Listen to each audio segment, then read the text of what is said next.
अस्सलाम वालेकुम नाज़रीन इकराम। IND टुडे के खबरनामे में आपका खैर मकदम है। आइए देखते हैं आज के तफसीलात। मजलिस के नौमुंतखब अरकान असम्बली का इजलास आज दारुसलाम में सदर मजलिस बैरिस्टर असदुद्दीन अवैसी MP की ज़ेर सदरत मुनक्किद हुआ, जिसमें अकबरुद्दीन अवैसी को मुत्तफ़िका तौर पर मजलिस मुकर्रर पार्टी का लीडर मुंतखब किया गया। वो 2004 से मुसलसल इस ओहदे पर मुंतखब होते आ रहे हैं। मजलिस मुकर्रर पार्टी ने मजलिस की शानदार कामयाबी के लिए अनथिक जद्दोजहद करने और कामयाब मुहिम चलाने पर सदर मजलिस से इज़हार तशक्कुर भी किया। TRS के कारगुजार सदर KT रामाराव कल तेलंगाना भवन में अपने पार्टी ओहदे का जायजा लेंगे। साबिक वजीर T श्रीनिवास यादव और पार्टी के दीगर अरकान ने आज तेलंगाना भवन में इस मौके पर मुनक्किद की जाने वाली तकरीब के इंतजामात का जायजा लिया। तवक्को है कि इसमें पार्टी के नौमुंतखब अरकान असम्बली के अलावा मुख्तलिफ अजला से हजारों पार्टी कायदीन और कारकुन शरीक होंगे। हैदराबाद के मेयर B राम मोहन ने बल्दिया और पुलिस अहदेदारों को तेलंगाना भवन का अतराफ साफ व सफाई और ट्रैफिक के निजाम को बेहतर बनाने की हिदायत दी।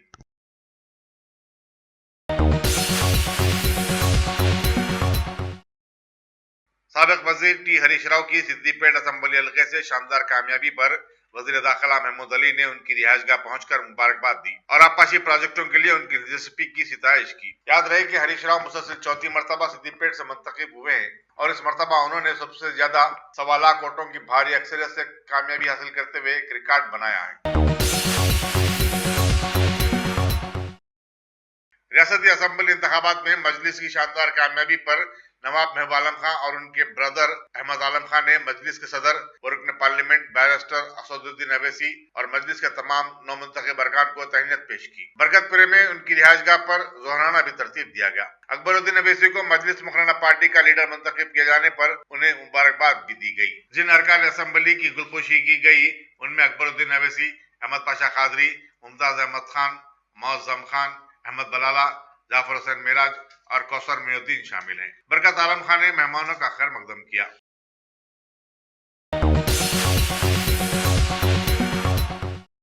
बीजेपी के रुकन पार्लियामेंट बंडारू दत्तात्रेय ने कहा है कि पार्टी के कौमी सदर अमित शाह तेलंगाना में बीजेपी की शिकस्त की वजूहात का पता चलाएंगे। इस जमन में 24 दिसंबर को रियासती कायदीन से दिल्ली में एक मुलाकात भी मुकर्रर है। मीडिया से बातचीत करते हुए दत्तात्रेय ने कहा कि इंतखाबी अमल में कई बेकायदियां थी और कई राय दहिंदों के नाम फहरिस्त राय दहिंदगान से गायब थे। प्रजा कुटुंबी भी TRS का मौसर मुतबादिल साबित होने में नाकाम हुई, जिसकी वजह से TRS को दोबारा इख्तियार मिला है। उन्होंने पार्टी कायदीन और कारकुनों को अपना हौसला बुलंद रखने का मशवरा दिया और कहा कि वो मुजवजा पंचायत राज और पार्लिमानी इंतखाबात के लिए अभी से मुतहरिक हो जाएं।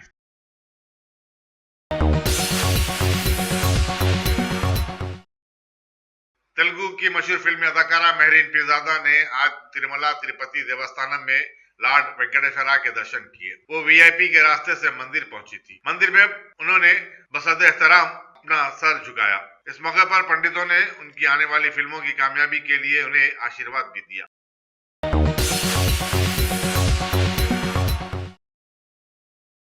फिलखाना बेगम बाजार में कल रात लारी की टक्कर के नतीजे में शाहीन नगर का रहने वाला 28 साल अब्दुल नईम बरसर मौका हलाक हो गया। बताया जाता है कि वो एक माह कबल ही दुबई से छुट्टी पर आया था। नईम फिलखाने में अपने बड़े भाई से मुलाकात करके रात 10 बजे वापस हो रहा था कि एक तेज रफ्तार लारी ने उन्हें टक्कर दे दी। महलूक के रिश्तेदारों का कहना है कि लारी ड्राइवर हालत नशे में था। पुलिस शाहीनाथगंज एक मुकदमा दर्ज करते हुए मसरूफ तहकीकात है।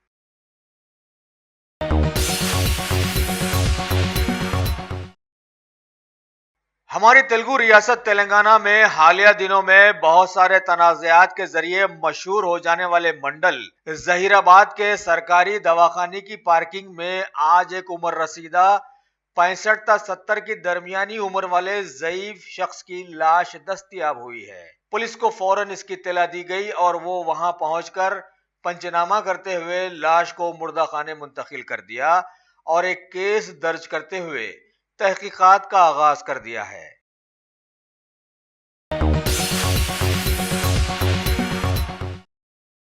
नायब सदर जमहूरिया वेंकैया नायडू हैदराबाद के 2 रोजा दौरे के बाद आज शाम दिल्ली वापस हुए। बेगमपेट हवाई अड्डे पर गवर्नर ESL नरसिम्हन, वजीर दाखिला महमूद अली और दीगर सरकारी अहदेदारों ने उन्हें विदा किया।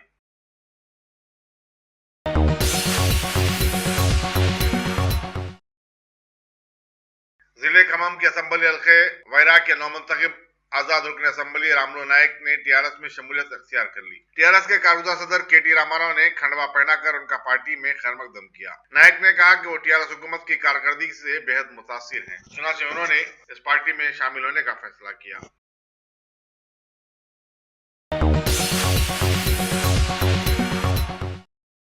Top selection computers. अगर आप टेक्नोलॉजी के दौर में रहते हुए टेक्नोलॉजी से दूर हैं तो सोचिए मत, आइए एक बार खिदमत का मौका दीजिए। हमारे यहाँ branded computers Dell, HP, Lenovo, laptop accessories उम्दा क्वालिटी निहायत ही वाजबी दाम पर दस्तयाब है। स्कूल, कॉलेज, कॉर्पोरेट, ऑफिस वगैरह में बल्क क्वांटिटी में सप्लाई की जाती है। इसके साथ साथ हमारे यहाँ माहिर टेक्नीशियंस की निगरानी में रिपेयर की सहूलत भी मौजूद है। अगर आप अपने घर, दुकान, सोसाइटी, स्कूल वगैरह को सेफ और क्राइम फ्री बनाना चाहते हो तो इंस्टॉल कीजिए CCTV कैमरा जो HD क्लियरिटी के साथ दस्तयाब है। गुज़िश्ता 10 साल से मुल्क भर में अपनी इन तमाम खिदमात को जारी रखते हुए आपके एतमाद को बरकरार रखने वाला नाम top selection computers, Vijaynagar colony beside Riyan hotel Hyderabad. Director Syed Rashid Ali. Phone 9849715954। Top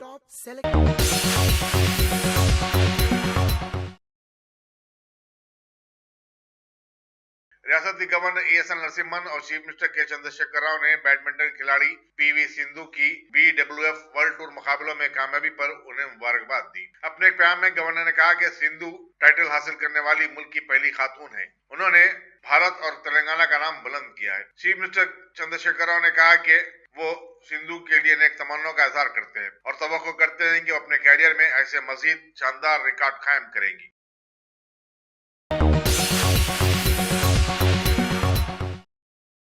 Andhra Pradesh के चीफ मिनिस्टर और तेलुगु देशम के सदर चंद्रबाबू नायडू 17 दिसंबर को भोपाल में मध्य प्रदेश के चीफ मिनिस्टर कमलनाथ की हलफबर्दारी की तकरीब में शिरकत करेंगे। चंद्रबाबू नायडू को जो कांग्रेस के साथ मिलकर बीजेपी के खिलाफ एक नया महाज तश्कील देने में मसरूफ हैं, जयपुर में अशोक गहलोत की चीफ मिनिस्टर की हैसियत से हलफबर्दारी की तकरीब में शिरकत का दावतनामा भी वसूल हुआ है।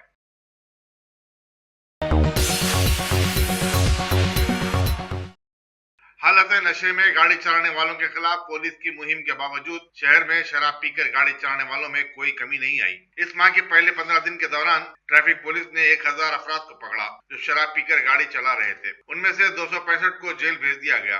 ट्रैफिक पुलिस के जराये के मुताबिक 58 अफराद के ड्राइविंग लाइसेंस मुअत्तल या मनसूख कर दिए गए। इन तमाम अफराद के खिलाफ चालान किया गया और उनसे 20 लाख रुपए की ज्यादा रकम वसूल की गई।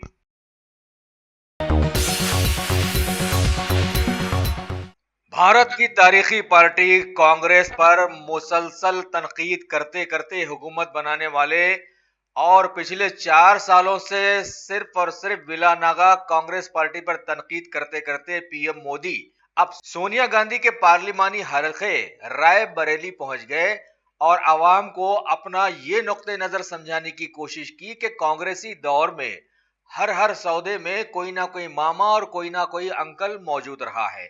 फिर बीजेपी हुकूमत राफेल डील करती है तो क्या बुरा करती है, यानी कि इस हुकूमत ने भी तो वही किया है जो कांग्रेस ने किया है।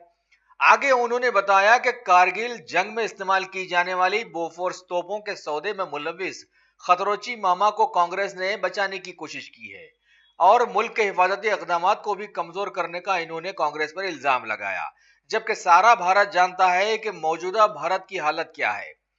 बीजेपी ने सर्जिकल स्ट्राइक करके अच्छा काम किया है और तो और अपने हलके को छोड़कर पीएम मोदी ने राय बरेली में मॉडर्न कोच फैक्ट्री के 900वें कोच का इफ्तिताह भी किया और बताया कि अभी तक इस फैक्ट्री में कोई तरक्की नहीं हुई थी। अब आगे से हर साल इस फैक्ट्री में 5000 नए कोचेस तैयार करवाने और राय बरेली को एक इंडस्ट्रियल हब बनाने के इन्होंने वादे किए। इसके बाद पीएम मोदी ने वहां पर नए तामीर करदा 125 किलोमीटर का राय बरेली बांदा हाईवे को अवाम के नाम मानून भी किया।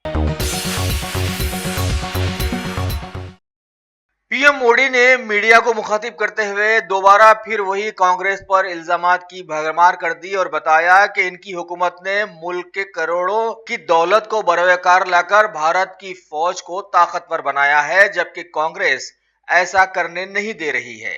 आगे इन्होंने कांग्रेसी लीडर्स को भी अपनी तनकीद का निशाना बनाते हुए कहा कि ऐसे लीडरों की तकरीरों पर पाकिस्तान में तालियां बजाई जाती हैं। और तो और कांग्रेसी दौर में फौज ने बुलेट प्रूफ जैकेट्स का मुतालबा किया था, लेकिन वह अधूरा रह गया था। और अगर 2014 में कांग्रेस की हुकूमत बनती तो तेजस भी नहीं बनता। आगे उन्होंने बताया कि अगर कांग्रेस की गलतियों को गिनाया जाए तो 2 हफ्ते भी बयानात के लिए नाकाफी होंगे। कांग्रेसी दौर में किसानों से 6 लाख करोड़ के कर्ज माफी का वादा किया गया था, लेकिन सिर्फ 60 करोड़ का कर्ज ही माफ किया गया।